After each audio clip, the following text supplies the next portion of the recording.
China-US trade tensions show no sign yet of abating as the two sides clash at the World Trade Organization over China's trade policy. I'll be speaking with the former WTO Deputy Director General about his take and the future of that organization. And China's Ministry of Commerce released a statement calling the US accusations against China's trade policies slander and a distortion of facts. What is the truth? Welcome to The Point, live from Beijing. I'm Li Xin. But first, my take on how a report just released by the American Chamber of Commerce in Shanghai.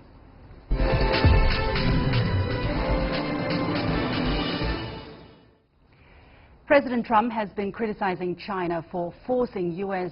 companies to transfer technology as the price to participate in the Chinese market, among other things. But what do U.S. companies operating in China think? The just released China Business Report 2018 paints a different picture. The report was based on results of AmCham Shanghai's annual China Business Climate Survey, one of the longest-running surveys of U.S. business in China. Between April the 10th and May the 10th this year, the survey asked 434 member companies their views on business performance, investment, challenges, and policy environment in China. What did the survey find out? On business performances, profitability remained strong, standing at 77%, and 6% more companies say 2017 was very profitable versus in 2016. Operating margins have also been growing since 2014. Now, 45% of companies are optimistic about the next 5 years, 6% more than last year. More companies plan to keep or increase their investment levels in China. 1/3 of respondents believe in recent years Chinese government policies towards foreign companies have improved. That's 5% more respondents than last year. Now, here comes a slap in the face for the centerpiece of President Trump's complaint. When asked whether there are pressure to transfer technology, while 20% of respondents said yes, 45% said no.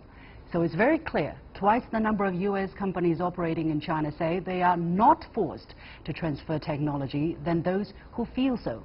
So where did President Trump's assertion come from? When the U.S. Trade Representative did their Section 301 investigation, did they ever ask U.S. businesses in China who know the situation better? Finally, how do business view Made in China 2025, the initiative President Trump has repeatedly targeted as giving China and Chinese companies unfair advantages? Another slap in the face. Although 29% of respondents see it as a market access barrier to foreign manufacturers, 48%, or almost half, see it as a revenue opportunity. Judging from this report, it seems the U.S. administration has been putting words in the mouths of their businesses. Although there are some complaints about doing business in China, members of the AmCham are divided and in many aspects positive rather than negative. Let these companies speak for themselves. Let facts and figures tell the real story. That was my personal take. Whether you agree with me or not, we are interested in hearing your opinions.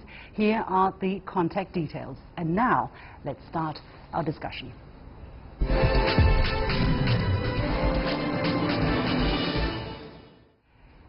The World Trade Organization has been holding a 3-day trade policy review of China starting Wednesday. In a report submitted ahead of the WTO's 7th review, China insisted it had been a strong advocate for free trade since joining the trade body in 2001 and has comprehensively fulfilled its commitments. Several WTO envoys expect China's leadership role in the multilateral trading system to grow, given that U.S. President Donald Trump, a bilateralism advocate and unilateralist actor, is waging what Beijing calls a global trade war. U.S. Ambassador Dennis Shea to the WTO said during a closed-door review that China has exploited its membership to take advantage of other nations, and a reckoning over China's WTO membership can no longer be put off. So to what extent will will the WTO's trade policy review justify Beijing's trade behavior? How will the WTO deal with the ongoing global trade turmoil? Joining me in the Beijing studio is Ambassador Alejandro Yara, former WTO Deputy Director General and the co-chairman of LEDECO, a Geneva-based consulting institution. Ambassador, thank you very much for joining us in the program. Now, as I said, China's trade policy is being reviewed at the World Trade Organization. From your knowledge, being many years with this organization, what has been the record of such review of China? Well, first of all, thank you for the invitation. I must say that all countries get reviewed. The bigger you are, the more often you get reviewed. China, United States, EU get reviewed every 2 years, for example. It's a tough exam. Questions are asked, comments are made. It's an opportunity to listen, to consider the views, sensitivities of others. It's an opportunity to explain what you're doing and the outlook. The outcome of this has to be a set of conclusions whereby perhaps reassurances can be made about the direction of your trade policy.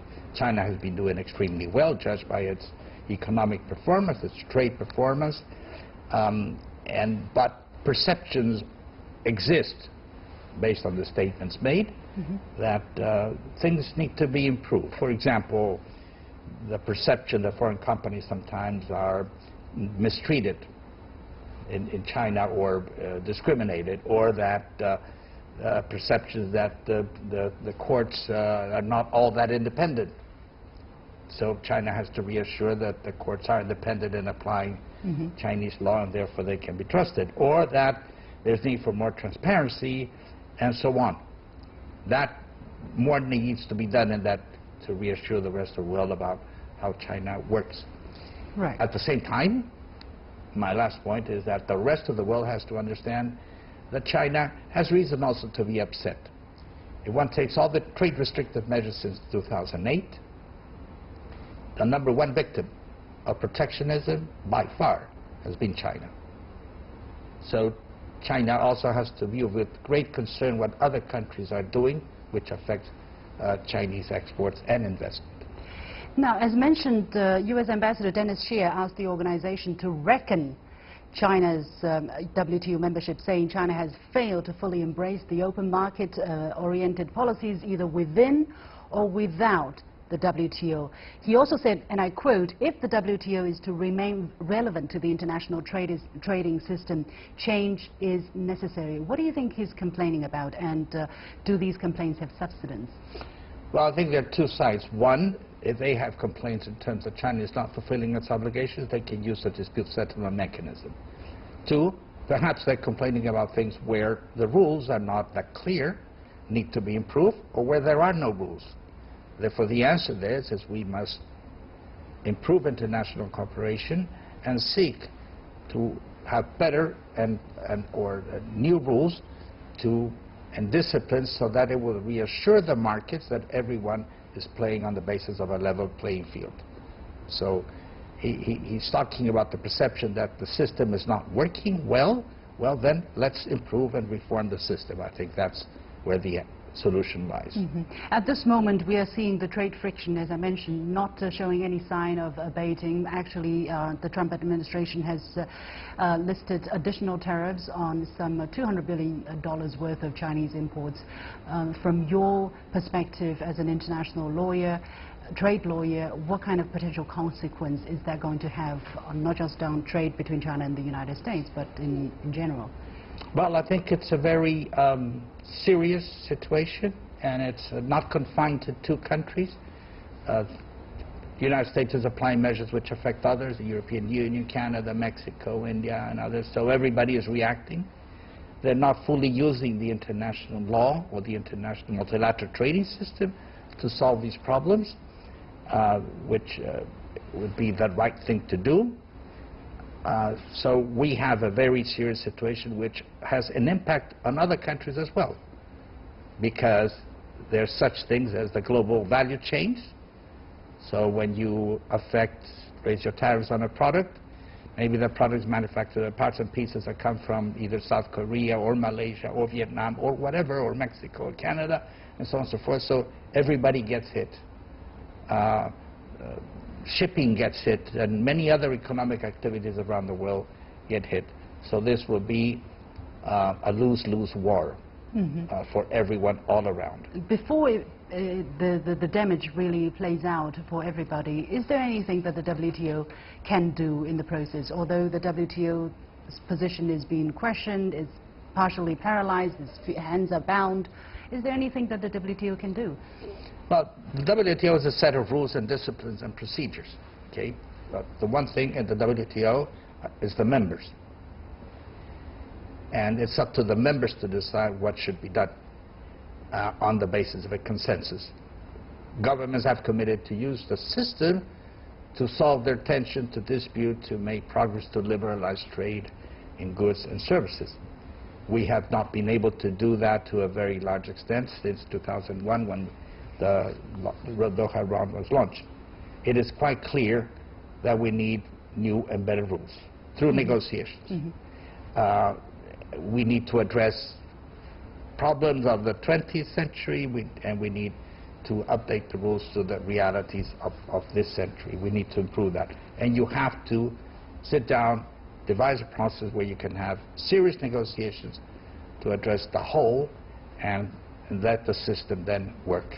However, the existing, as people say, rules are rules, right? If you have agreed to rules, you abide by the rules, especially if you are part of a member of the body setting up the rules.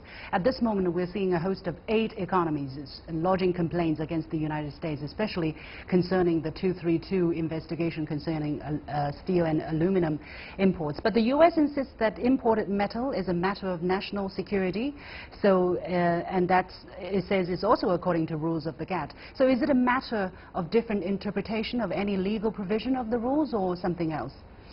Well, the United States is acting pursuant to a domestic law that deals with certain national security concerns or considerations. To the best of my knowledge, the United States has not said that these measures are justified under the Article 21 dealing with national security of the GATT.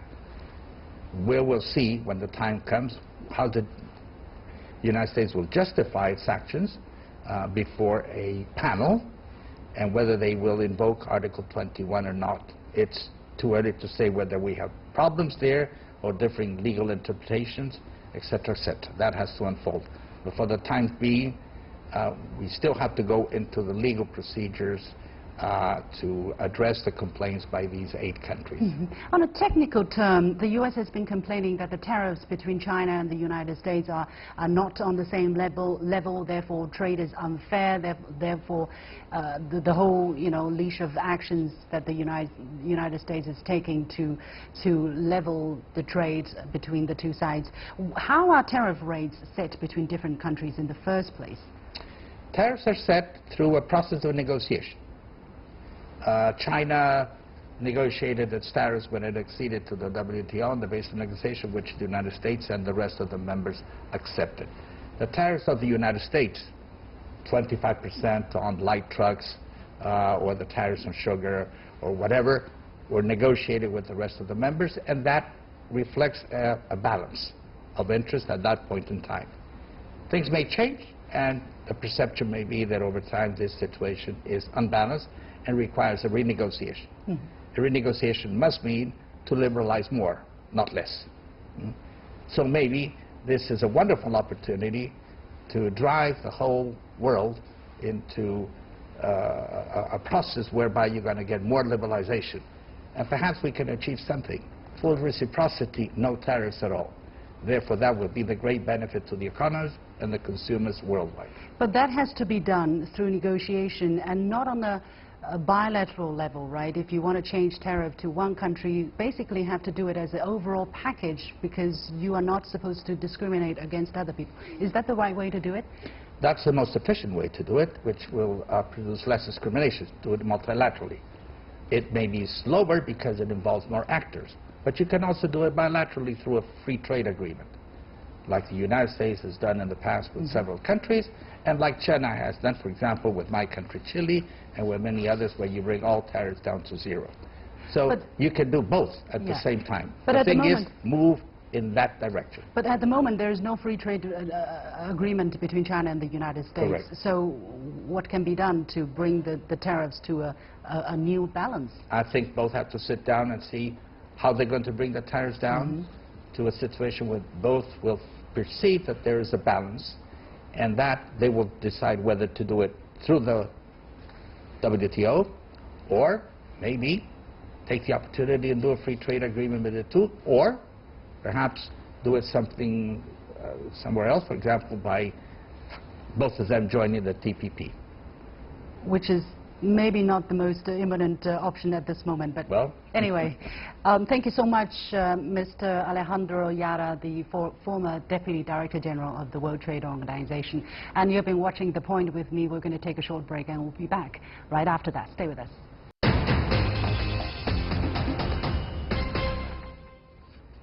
China's Ministry of Commerce released a statement on Thursday on proposed new tariffs on Chinese exports and its Section 301 investigation into alleged unfair, unreasonable or discriminatory trade practices. The statement calls the U.S. allegations slander, a distortion of facts and groundless, and claims the U.S. is not only launching a trade war with China but with the whole world, dragging the world economy into danger.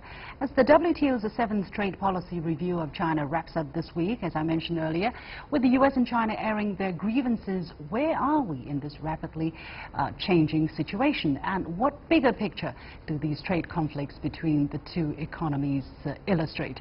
Joining me for the discussion from New York is Mary Lovely, Professor of Economics at Syracuse University and also a non-resident senior fellow at the Peterson Institute for International Economics.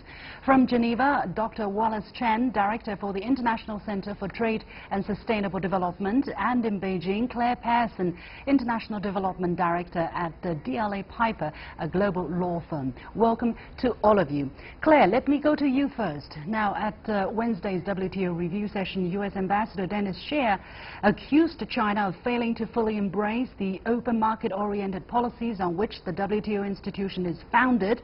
However, Wang Shouren, China's Vice Minister of Commerce and Deputy China International Trade Representative, listed off examples after examples of China's accomplishments in opening up and offering global trade opportunities since China joined the WTO. For instance, from 2001 to 2017, China's imports of goods increased at an annual average rate of almost 14%. That's twice as high as the world average. So, and also U.S. invested companies' sales volume in China, sales revenue in China reached 600 billion in 2016 compared to just 45 billion in 2001. Why is there such a dramatic disconnect between these two versions of the same story?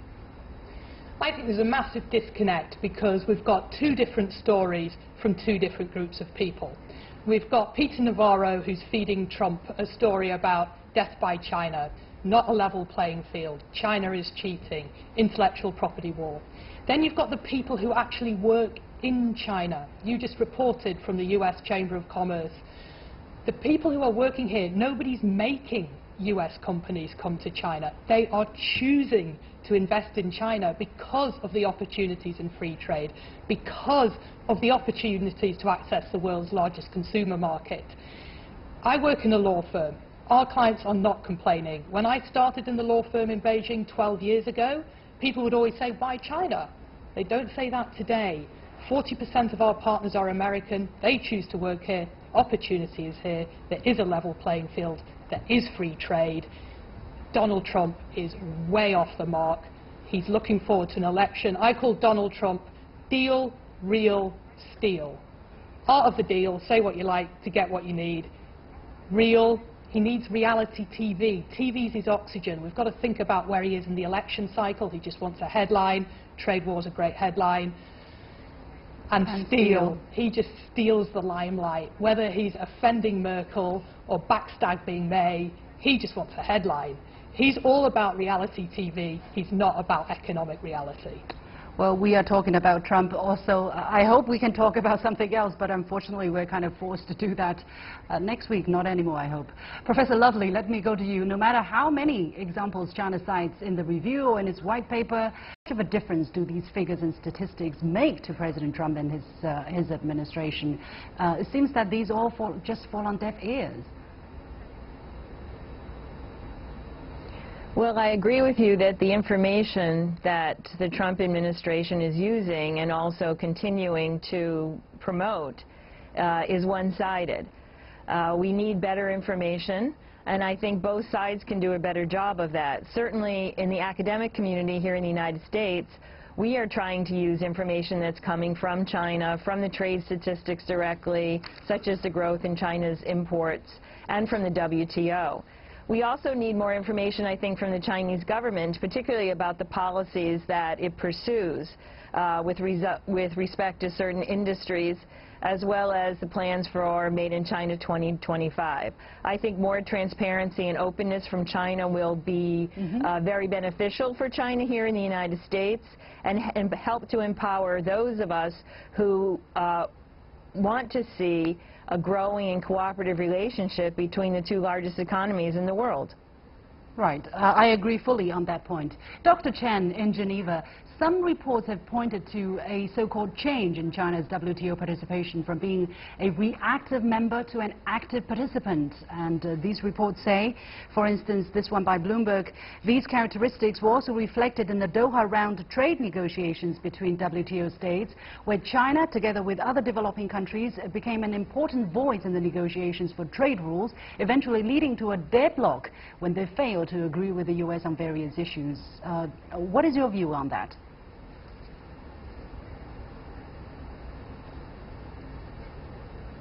Well, China is an active member in the WTO, which is I think their members have consensus.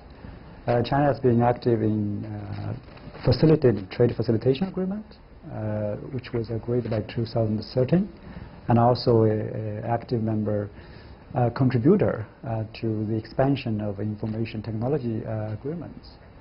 I think China has been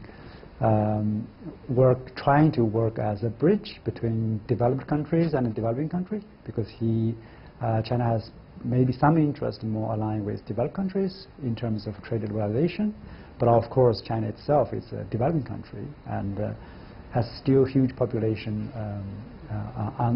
in rural areas and share similar history with other developing countries. So that is why China's role as bridge between different members is well recognized. Claire, let me come back to you. As China invests in building roads and bridges under its Belt and Road Initiative and has become the defender of free trade, while the U.S. is promoting protectionism, dropping out of international agreements and planning to build a wall on its border with Mexico, how do you look at these shifting attitudes of the world's two biggest economies? It's absolutely black and white. Living in Beijing, it really is a phenomenally cosmopolitan place. You know, I'm looking forward to FOCAC Forum on China and Africa, when 51 African presidents will visit Beijing in September. China is reaching out to the world through the Belt and Road Initiative. And when you see Trump pulling back, it's just so out of date. You know, the world is multilateral today. It's no longer good enough to be a winner in the white man's world. Trump is playing an anachronistic game, and he's got to learn that the people who are going to lose in a trade war are the workers. They're the grassroots workers. The people who are going to lose jobs are in his agricultural sector, and they're also in Chinese agricultural sector. I've just been in Russia, and I spoke to my Russian colleagues. How's business? Great. We're now the biggest exporter of soya beans to China. Why? Because the US has given Putin a great deal. No wonder Putin wants to meet Trump, because he's just given him a whole load of business via this trade war. No man is an island, and today in particular, in an interconnected multilateral world, Trump is in danger of looking like sort of an isolated lunatic, while Xi is stealing the limelight. He's stealing it at Davos, he's stealing it at World Economic Forum. You know, he's stealing it globally. And, you know, US used to be the country that cultivated soft power so ably, but increasingly the advocates for internationalization are coming out of China. Beijing is becoming a global hub for international conferences. Our company used to have its global conferences in London and New York. Now we have in Beijing, Shanghai. Professor Lovely, Chinese Commerce Ministry spokesman Gao Feng in a media briefing on Thursday said that we hope U.S. firms can do more to lobby the U.S. government and work hard to defend their own interests. How much sway do business leaders have in this conflict? And do you see a kind of dilemma they're faced with? On the one hand, they want to align behind the U.S. administration in complaining about the changing situation in China, but on the other hand, they're getting hurt in the first row. Yes, I think many of us have been waiting for American businesses to take a larger role in this debate. And we are seeing that. Firms are definitely speaking with their representatives. And we saw this week with a vote in the Senate on Trump's trade policy permission from the Congress, that Congress is beginning to take note. That is a result of pressure from U.S. businesses. So we're seeing it. Businesses are clearly on the front line. Some of them will gain from this protectionism, and some of them will lose. For example, there are some steel firms which will gain from the Section 232 tariffs on steel, which you referred to earlier in the program, while there are many more businesses downstream who will lose. So we have businesses that are lining up on both sides of this, and we hope that the larger firms, those that are globally engaged, will prevail and speak to the Trump administration and to the Congress about how costly these tariffs are to American workers. I totally agree with your guests that these will be borne by workers, both because they disrupt trade and because they raise costs, and because they're unilateral, because the rest of the world is not participating in this. And as you noted already, Russia stands to gain while American farmers stand to lose. So we can only hope that their voices become louder before American workers are subject to even more pain. Finally, let me go to Dr. Chen, and 20 seconds if you can. European Union WTO ambassador called the strong growth of China's economy miraculous, and he also said that given China is now one of the biggest trading partners, we expect leadership from China. What kind of leadership is can China play at this moment?